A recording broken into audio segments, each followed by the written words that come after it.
Mesa de análisis.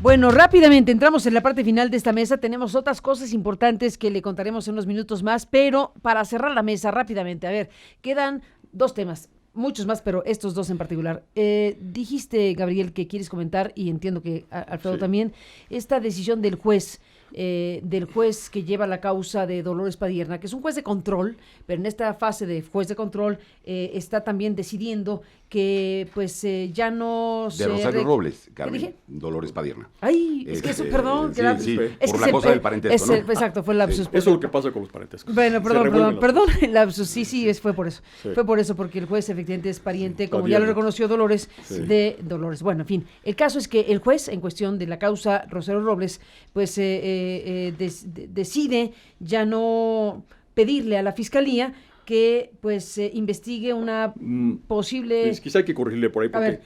aquí ¿qué es lo que sucede? Primero debemos decir que las actas de entrega y recepción son documentos públicos. Es información pública gubernamental que se encuentra en los acervos de las dependencias. No son cartas de amor ni documentos epistolares propiedad propiedad de las partes. Para que aterricemos el asunto.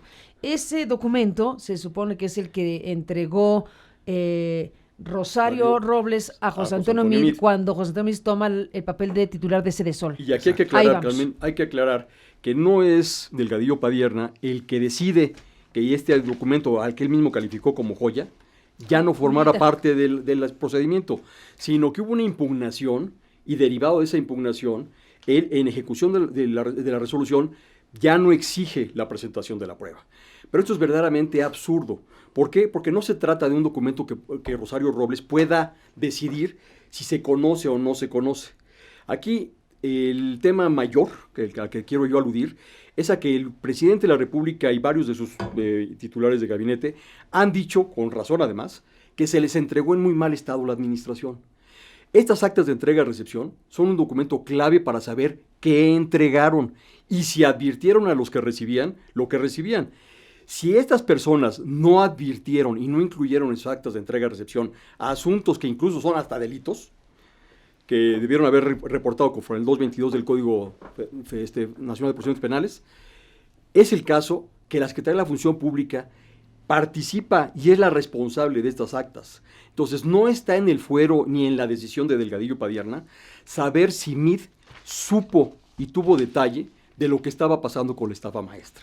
Si nosotros vamos a considerar los actos de entrega y recepción como documentos privados que no vamos a conocer, verdaderamente ya estamos en la locura, porque entonces la administración pública va a ser clandestina y opaca. Aquí un llamado, por supuesto, a la Secretaría de la Función Pública, que es la que debe analizar esa acta de entrega y recepción para deslindar responsabilidades en cuanto si se informó o no se informó. Si Rosario Robles no informó, responsabilidad administrativa. Si José Antonio Meade estuvo enterado de lo que pasó con la estafa maestra, responsabilidades administrativas y penales. Pero si aquí no podemos decir vamos a hacer justicia y combate a la corrupción cortando con un bisturí. Seamos más detallistas con el tema, porque Reforma, que es quien publica el dato de que el pasado 29 de agosto el juez Delgadillo Padierna dejó sin efectos el requerimiento hecho a Rosario Robles y a su defensa para que presentara una copia del acta de entrega-recepción de la Sedesol que entregó Meade en 2015. Entonces, bueno, de la mano de eso, como reporta el periódico, el ex candidato presidencial, o deslindó al ex candidato presidencial de la propia causa penal y del proceso de investigación complementaria. Entonces, todo junto, al final de cuentas, es una resolución del juez que toma por alguna razón. Yo creo que del juez y de la propia defensa de Rosario Robles. Es decir, lo que aquí se advierte es si Rosario Robles quiere señalar que ella entregó e informó. Que era lo que estaba pasando. Exacto. Que es lo que el juez llama, es una joyita. Sí, pero no, a ver, es muy raro que la Fiscalía, no, como muy bien ha dicho Gabriel, este es un documento público. No es un documento que tenga reserva de ningún tipo. O sea, ¿qué le entregó? O sea, yo estoy entregándote una oficina. Mira, se quedan estos pendientes, hay que pagar esto, hay estas investigaciones, aquí está las denuncias en la PGR. Aquí está todo, y ya tú, a ti, titular, te toca seguir este asunto en términos de la presentación de cosas que tienes que hacer. Ahora, no, este contexto es importante para decir, de pronto, la que se tiene que defender dice, no, mejor ese papel que no se... La que se está defendiendo, que está en la cárcel, mejor sus defensores, mejor que ese papel, porque ellos son los promotores de que no se presente ese documento, entiendo. Es decir, ¿Es decisión del juez o es de la defensa de Rosario que ya mejor no se presenta? Hasta donde nos explica Gabriel, es una decisión... La defensa impugna ante otro juez. El mandato del juez. Exacto. Y el juez 10º, en materia penal, determina que no se le puede exigir a Rosario Robles la presentación de ese documento. Pero es otro Acto juez, seguido, Carmen. la fiscalía debería decir, no importa lo que ella decida. No me importa porque yo lo puedo hacer por mí mismo. Esto es un acervo público, claro. Yo la presento. Por eso, pero ¿De qué estamos hablando? De que el documento supuestamente exoneratorio de la responsabilidad de Rosario Robles, la propia defensa dice que no lo va a presentar. Por eso digo que hay que entender lo que significa es el mensaje rarísimo. Pero entonces rarísimo es que de un la modo, defensa la que dice que no va a presentar, no es la decisión del juez. No es la decisión del juez, Entonces, es una cosa promovida por la propia defensa de Rosario Robles. Misma que había promovido originalmente que sí se presentara. Misma que es un elemento fundamental para decir, o sea, claro, para decir, oiga, yo entregué esto. Así es decir, oiga, pero ya no está la silla. Pero yo sí la entregué, aquí estaba, mire. Porque la imputación es que no informó.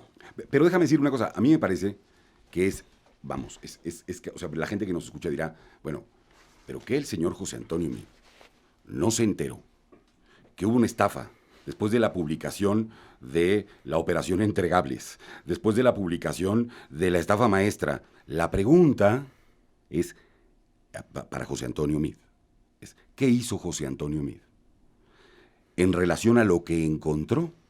Porque lo cierto es, presentó las denuncias, no las presentó, tuvo también la omisión es responsabilidad de... Las denuncias ya las había presentado la propia Auditoría Superior de la Federación. Bueno, sí, pero lo además, que encontró muestralmente.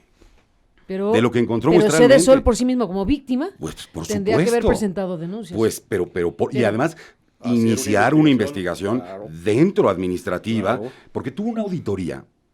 Sí, a ver, es que otra vez estamos en la lógica en donde... No, pues lo que diga la auditoría, que lo siga haciendo la auditoría. Óigame, no, perdón, el titular soy yo. O sea, el responsable soy, pues sí. Claro, y Rosario. Y todos los que estaban en una titularidad pública. Es que la auditoría encuentra un desfalco, el que sea, o hace una observación.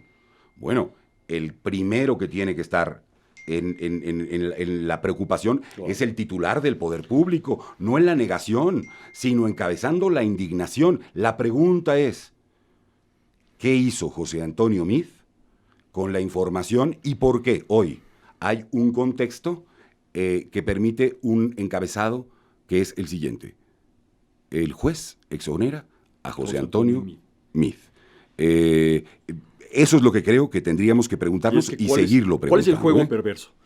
El juego perverso que no debe permitirse en este país nunca más es: yo quiero ser candidato, entonces no veo, no oigo y no firmo. Y yo no voy a meterme en escándalos porque lo que quiero es ser candidato y voy a ser cómplice por omisión de una gran cantidad de abusos que mis antecesores han cometido. Yo me preguntaría cómo es el acta de entrega-recepción de José Antonio Meade respecto de la estafa maestra. Pues sí. Entonces yo creo que, ¿cuál era el acta de entrega-recepción de Lozoya? ¿Cuál es el acta de entrega-recepción de Ruiz Esparza? Entonces, las actas de entrega-recepción no son documentos menores, son documentos que en este caso la Secretaría de la Función Pública debe analizar puntualmente y la Fiscalía, diga lo que diga el juez 10º, debe de aportar el acta de entrega-recepción porque es una joya. Bueno, nos está escuchando, cosa que le aprecio muchísimo, además de Martí Batres, que también entró al aire, está la doctora Muna Buchaín, que viene escuchando la mesa, cosa que se le aprecia, y que me manda un mensaje, y le estoy mandando otro mensaje para decirle que si lo quiere decir al aire, porque ella lo que dice, bueno, está hablando precisamente de lo que fue la actuación de la que era directora de la auditoría forense de la Auditoría Superior de la Federación, que es la doctora Buchaín, y que, bueno, realmente fue la que realizó en términos forenses la investigación de estos enormes desvíos que terminaron siendo denuncias, y que ahora lo que vemos en la Fiscalía General de la República, que es lo que estamos aquí analizando, pues no podría haber sido sido posible sin esa tarea de la doctora Buchaín en el tiempo en que Portal fue el auditor. Sí. Entonces, bueno, lo que nos está diciendo la doctora Buchaín, mejor que nos lo diga al aire, porque es muy importante, porque aquí estamos en el debate de qué significado tiene que ahora resulta que lo que era una carta importantísima de la defensa de Rosario para decir yo entregué este documento y ahí yo le informé al que seguía, es decir, a José Antonio Meade, del estado de las cosas de la Sede Sol, y bueno, ¿por qué se decide entonces retirar ese documento en el proceso judicial? Bien dicen que no debería importar nada porque la Fiscalía General de la República le debe valer poco eso, porque puede, por supuesto, incorporarlo en su propia investigación en su propia investigación de Ministerio Público. Pero, doctora Buchaín, gracias que estás aquí para plantear lo que tengas que plantear sobre este tema. Bienvenida de nuevo. Gracias, Carmen. Buenos días aquí a la mesa. Venía escuchando y pensé en comentarte porque también sería injusto nada más sesgarle a una persona, pareciera que de repente todo el mundo quisiera sesgar hacia eso, cuando yo creo y comparto lo que comentan los colegas de la mesa, que hay omisiones en muchos temas, pero no solamente de una gente, sino todos aquellos que conocieron y que también fueron secretarios de esa dependencia, que pareciera que a nadie le interesó darle el seguimiento apropiado. Me recuerdo un poquito de los tiempos de antes, cuando pero los tiempos de la auditoría, como minimizar todo y no darle el contexto, la importancia que tenía, y pareciera que todo iba en el mismo camino. Entonces hubo, creo que 2 secretarios más, o sea, hay mucho en la mente, pero hubo 2 secretarios más, nadie realizó la función que tendría que haberle hecho. Pero más allá de lo que es el acta... Muna, te estamos perdiendo. Dame un segundo, doctora. Te voy a interrumpir un segundo, pero se oye fatal. Estás entrando en una zona donde no está bien la señal. Te damos unos momentitos para que volvamos a establecer la comunicación. Colgamos y marcamos de nuevo con la doctora Buchaín, que bueno, pues está explicando y hablando de este tema que sin duda es de enorme importancia, porque ¿qué va a pasar con la investigación del caso Rosario Robles? ¿Hasta dónde va a llegar el asunto? ¿Qué significado tiene esta situación de que haya una retractación, digámoslo así, o una decisión del juez o la retractación de la defensa de Rosario Robles para que se revise qué fue lo que recibió José Antonio Meade, que fue secretario de Hacienda, que fue secretario de Sede Sol, que fue candidato a la presidencia, que por haber recibido lo que recibió como titular de esa cartera, tuvo que mínimamente tener conocimiento de lo que ya estaba siendo investigado e incluso denunciado por la auditoría. Y esa es una de las grandes preguntas. Si se abre la investigación y se le llama a comparecer, no tendría nada de malo, y al contrario, sería muy positivo para todos que quien recibió de parte de Rosario Robles la cartera de la Sede Sol, pues diga que supo, cómo lo supo, que presentó de denuncias y lo hizo. En fin, sería enormemente útil que José Antonio Meade fuera parte de la investigación para que la investigación sea robusta, porque si no forma parte de la investigación esta parte, pues va a estar coja. Durante el periodo de Peña Nieto se construyó una suerte de cultura en donde lo correcto era quedarse callado frente a la enorme cantidad de denuncias que se establecían en un hecho de absoluta complicidad, ¿no? Entonces creo que ha llegado el momento de que todas las personas que estaban ahí involucradas expliquen por qué. ¿Actuaron o no actuaron? Independientemente de que nadie está diciendo que alguien se haya robado, en el caso de Meade, o que él esté... No. ¿Cuál es su responsabilidad? Incluso en términos de hacer silencios. Porque buena parte de las cosas, y solo lo dejo ahí puesto porque no sé si ya la tenemos en la línea la doctora, pero lo que digo es... ojo, porque el tema de la Casa Blanca, que hoy aparece en la función pública, tiene que ver con, en muchos sentidos, con quienes tenían información de cosas que se sucedieron o están en torno a ese asunto y no actuaron. Es decir, la investigación de la función pública y llevada hoy ante la Fiscalía Anticorrupción va a tener que ver con actos que no son actos sino omisiones. Es decir, encontré esta información y no procedí Por ejemplo, todo lo que tenemos que saber respecto de cuánto se pagaron los impuestos de un montón de esa casa y de un montón de cosas que están en ese expediente. Pero nos da muestra. El abogado Pérez de Hacha, por cierto, presentó una denuncia en la PGR. Bueno. Lo recuerdo perfectamente. Bueno, hay un montón de temas de esa cultura peñanetista de este sexenio anterior, en donde, bueno, ya no dijo nada la auditoría más, como si los responsables, los titulares, no fuesen quienes tendrían que salir inmediatamente a atender el tema. No, pues es algo que dice ahí la auditoría, ¿no? Me parece increíble y eso culturalmente tenemos que cambiarlo. Doctora Muna Buchaín, estamos de regreso contigo. ¿Qué nos decías? Perdón, no sé hasta dónde me quedé. Pues te quedaste en que hubo otros titulares también ahí, en esa... Sí, había otros titulares y que tendrían la misma responsabilidad de haber atendido como cualquier otra dependencia a sus observaciones. Claro que en estos casos poner más atención porque había un modus operandi recurrente que ya era un escándalo, no solamente mediático, sino entre todo el gabinete con toda seguridad. Y yo decía que dejarle a una sola persona es como querer sesgar esta parte y quitarle a otros la responsabilidad. Les decía que recordaba yo uno de los secretarios que iba a concursar, no supe si fue para diputado federal, y entonces cuando llegó a pedir información de qué observaciones había, entonces yo realmente pensé que lo que quería era atenderlas y ver cómo podía él dirimir el tema. No, él nada más llegó a preguntar, ¿hay algo en mi contra? Yo se metió, no, gracias, bueno, adiós, gracias. O sea, no había una preocupación real de la atención que debía ser preocupación primordial en esa función.